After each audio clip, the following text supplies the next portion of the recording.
That is an absolutely great tip, because when I was pulling out the motor, it got caught real bad on this the wire that goes across for the batteries, and it was just dragging everything up there, and I had to fight with it quite a lot, and that was with the valve cover off and the rocker arms off and the push rods off. So that would have been even more chaos with all that stuff in. So I was thinking, anyways, there's absolutely no way I'm getting this thing back in without having to lift the cap or take the valve cover off. And I really don't want to have to even take this motor apart at all if I don't have to. I know it's something simple like a valve cover, but still, I just much rather just lift the cab up, put a couple 4x4s between the cab and the frame right there about, and see. But yeah, I got a lot of work to do before I even install. I got to do that, and I got to either drop this transmission or move it back a few inches, take the drive shaft off, just so it's easier to line up, and I just have to worry about dropping the motor in, and then I can reline the transmission after, rather than having to line them up together as I'm coming down.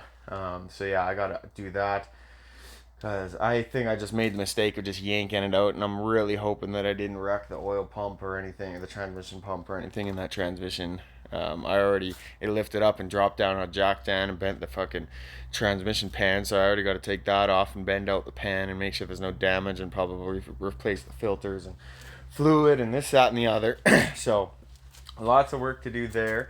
I also broke the glow plug igniter thing, but that might hopefully still work. I think it's just the bracket that broke.